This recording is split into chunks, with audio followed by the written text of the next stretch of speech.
Malaysia calling visa সর্বশেষ update এবং যা না জানলেই নয়। প্রিয় দর্শক, আপনারা দেখছেন গ্লোবাল প্রবাসী ভয়েস। আজকের সবচেয়ে গুরুত্বপূর্ণ খবর নিয়ে আমরা হাজির। মালয়েশিয়া কলিং ভিসা নিয়ে সারা দেশে এখন একটাই আলোচনা। কেউ বলছেন ঈদের পরে খুলবে, কেউ বলছেন এপ্রিলেই চালু হবে। পাসপোর্ট জমা নেওয়া হচ্ছে, টাকা নেওয়া হচ্ছে, মেডিকেলও করানো হচ্ছে, কিন্তু প্রশ্ন একটাই, এই তথ্যগুলো কতটুকু সত্য আর কতটুকু ফাঁদ?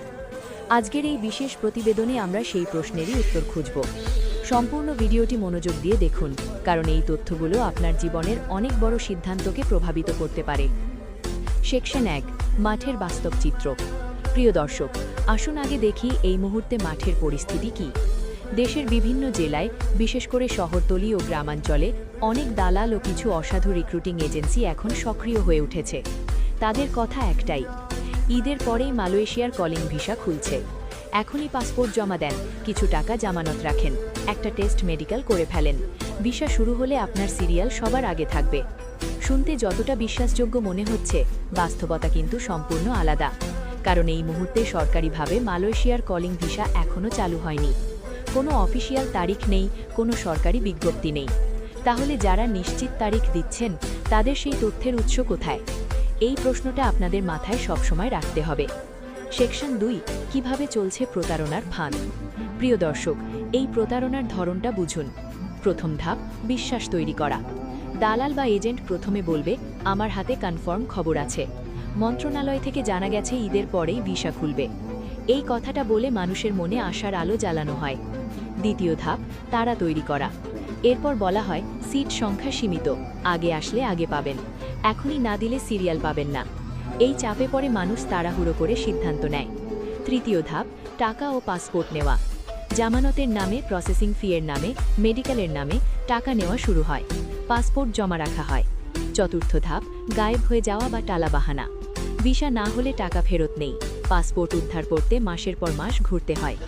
এই চক্রে একবার পড়লে বেরিয়ে আসা অনেক কঠিন, এবং দুঃখের বিষয় হলো প্রতিদিন এই ভাদে নতুন মানুষ পড়ছেন। সেকশন 3, সত্যিকারের সরকারি অবস্থান কি। এখন আসুন আসল তথ্যে আসি। বাংলাদেশের নতুন সরকার গঠনের পর থেকে প্রবাসী কল্যাণ ও বৈদেশিক কর্মসংস্থান মন্ত্রণালয় বন্ধ শ্রমবাজার পুনরায় চালু করার বিষয়ে কাজ করছে। মাননীয় উপমন্ত্রী নুরুল হক নূর সম্প্রতি স্পষ্টভাবে জানিয়েছেন, বন্ধ শ্রমবাজার খোলার বিষয়ে সরকার সক্রিয়ভাবে কাজ করছে। শুধু তাই নয়, মাইগ্রেশন খরচ কমানোর বিষয়েও সরকারের সুস্পষ্ট পরিকল্পনা রয়েছে। এটি অবশ্যই একটি ইতিবাচক সংকেত। তরুণ প্রজন্মের মন্ত্রীরা দেশের বাস্তবতা বোঝেন এবং প্রবাসী শ্রমিকদের কথা তারা আন্তরিকভাবেই ভাবছেন, এটা বিশ্বাস করার যথেষ্ট কারণ আছে। কিন্তু এর মানে এই নয় যে আজই বা আগামীকালই ভিসা চালু হচ্ছে। সরকারি সিদ্ধান্ত হলে সেটা সরকারি চ্যানেলেই আসবে। সেকশন 4, সিন্ডিকেট বনাম ওপেন মার্কেট, আসল বিতর্ক। প্রিয় দর্শক, এখানে একটি গুরুত্বপূর্ণ বিষয় আলোচনা করা দরকার। মালয়েশিয়ার কলিং ভিসা নিয়ে সবচেয়ে বড় সমস্যা ছিল সিন্ডিকেট ব্যবস্থা। অতীতে মাত্র কিছু নির্দিষ্ট এজেন্সি এই ভিসা প্রক্রিয়া করার সুযোগ পেত, ফলে খরচ নিয়ন্ত্রণ থাকত না, লাখ লাখ টাকা গুনতে হতো শ্রমিকদের। যদি এবারও একই পথে ভিসা খোলা হয়, তাহলে সাধারণ মানুষের পকেটে আবারও একই চাপ পড়বে। কিন্তু যদি সব লাইসেন্সধারী রিক্রুটিং এজেন্সির জন্য ভিসা প্রক্রিয়া উন্মুক্ত করা হয়, তাহলে প্রতিযোগিতা বাড়বে, খরচ কমবে এবং সাধারণ মানুষ উপকৃত হবে। এই বিষয়ে আপনাদের মতামত অত্যন্ত গুরুত্বপূর্ণ। কমেন্ট সেকশনে জানান, আপনি কি সিন্ডিকেট চান নাকি সবার জন্য ওপেন মার্কেট চান। সেকশন 5, সঠিক তথ্য পাবেন কোথায়। প্রিয় দর্শক, এই প্রশ্নটা সবচেয়ে জরুরি।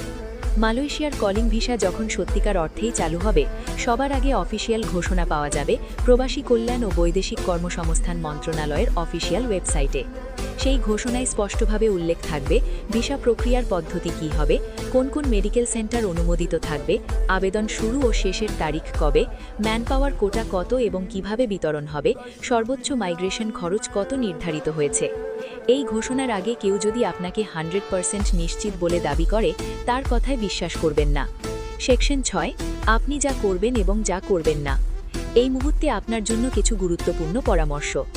যা করবেন না, সরকারি ঘোষণার আগে কাউকে পাসপোর্ট দেবেন না, জামানত বা প্রসেসিং ফি নামে কোনো টাকা দেবেন না, আগে সিরিয়াল পাবেন বলে কেউ চাপ দিলে সাথে সাথে সরে আসুন, কোনো অনানুষ্ঠানিক মেডিকেল করাবেন না, সোশ্যাল মিডিয়ার গুজবে কান দেবেন না। যা করবেন, মন্ত্রণালয়ের ওয়েবসাইট নিয়মিত চেক করুন, বিশ্বস্ত ও লাইসেন্সধারী এজেন্সির সাথে যোগাযোগ রাখুন। যে কোনো সন্দেহজনক কার্যকলাপ দেখলে সংশ্লিষ্ট কর্তৃপক্ষকে জানান। পরিচিত জনদের মধ্যে এই তথ্য শেয়ার করুন।